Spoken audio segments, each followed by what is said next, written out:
Well, I thought I was done making videos for the weekend, but I ran into a little problem here, so I thought I'd share how I fixed it when this happens, because it's going to happen to you if you've been in this hobby long enough where you're going to destroy an expensive turnout and have to replace it. And I'm fortunate to have enough space to actually put one in without ripping up more track.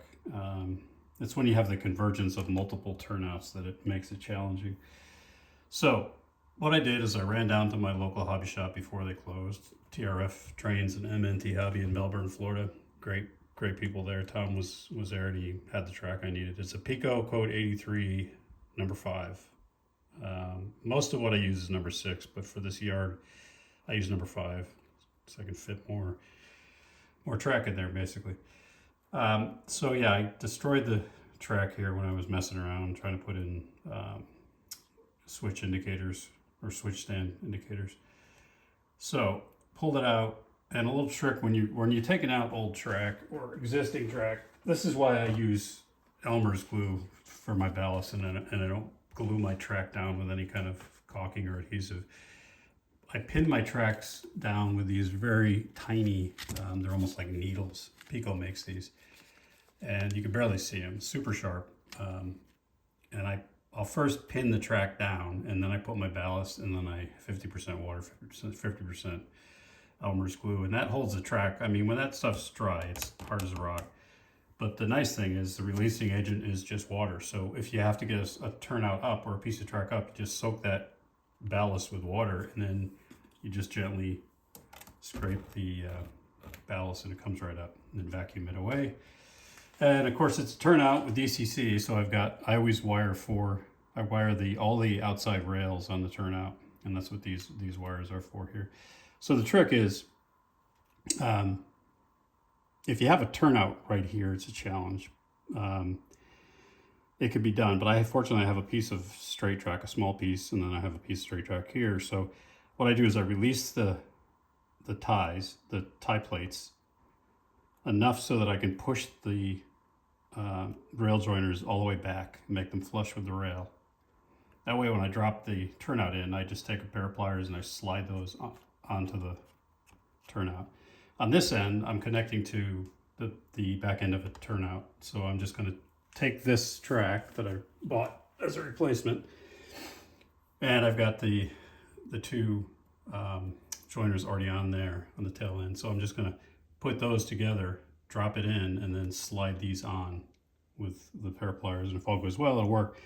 And of course, you got to align those wires between the ties where you're going to resolder them. So it takes a little finagling, and I've also got this Rick's Products switch stand, which I need to make sure I could pull that up. I don't want to try to do it without doing that. I cleared out everything from underneath these ties to make sure that nothing's sitting higher than it's supposed to be. And what else did I do? I pre-painted this track, and that's another thing.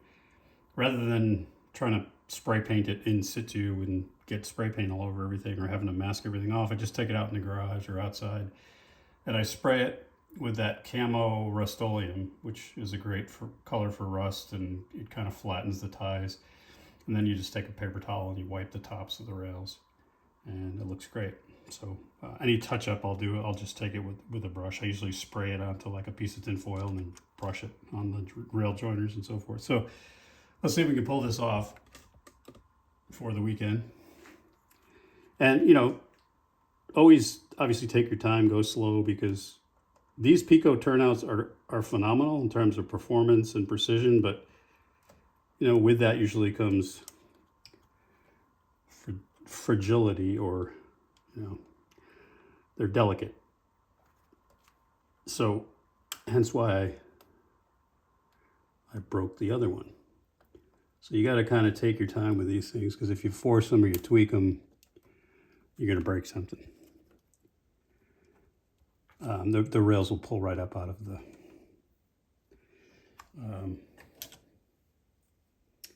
the ties. So I'm a little disorganized here, so I apologize. I've got tools all over the place. So remember, these wires have to be in between the ties where you want them to be soldered. And they're live right now, so I got to be careful I don't short things out. And when you're soldering, you're always going to be soldering the outside rails. So that's where the wires need to be popping through. And I recommend this every turnout. It's a pain, but with every turnout, you wire every outside rail. And that way you're not going to get dead spots with DCC. All right, so we got it pretty much in place. So I do see this joiner wants to get in the way. So when you push these joiners, make sure you hold the rail down, because it's real easy to just pull that rail right out of the ties, because that's Pico Flex Track.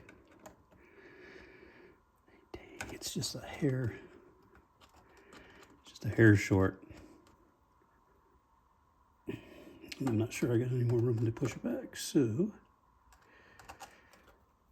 there we go. You kind of hear it click. And same thing here. Come on. Work with me. Yeah.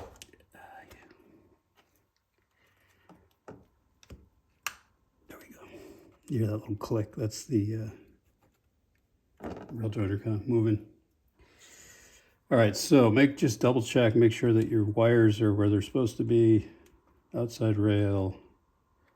I mean, you could always re-drill the wires if you have to. Outside rail. This thing, the Rick's Products thing, I'm just gonna see if I can connect that. Yeah, probably not. No, I'm gonna have to drill that hole a little bigger. Turnout works, nothing's obstructing it. So what you do now is you take needle nose pliers, and again, everything, do it slowly. See how I'm sliding that back?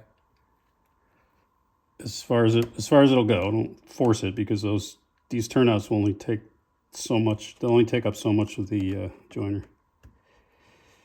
And you definitely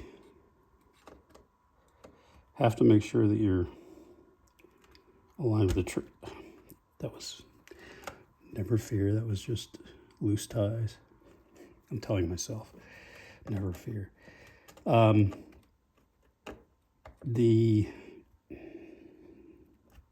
we go. You just got to make sure that you're aligning that rail joiner with the turnout before you put any force on it. All right, I'm not going to force that one too much more.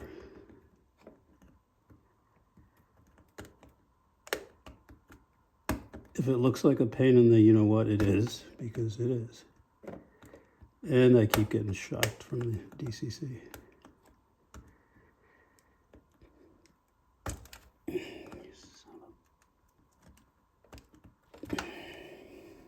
I'm going to move the camera, part of the problem. I need to get leverage. Must have leverage to make this work. There we go. Leverage. Got it. Okay. I was just going at it the wrong angle. So make it look more painful than it is. And yeah, so they're lined up. This one's a little stubborn, but it's going. Come on. There we go. And we are home free. And I'll do some adjusting to make sure that I can close the gaps a bit. Sometimes when you're moving rails. And also, what you'll find is not the manufacturing process, just variation. Not every turnout's going to have the exact same length rails for whatever reason. So where you didn't have a gap, you might have a gap. But you can also, not necessarily these little pieces, but the longer pieces of the turnouts, if you nudge them, you can sometimes move them just enough to close a gap. But I'm happy with that. It works. I'll test it with some engines after the video, and then I'll solder it, and we should be good. And that is how you replace a turnout after making a stupid mistake and destroying a $45 turnout. I hope that helped. Enjoy the weekend.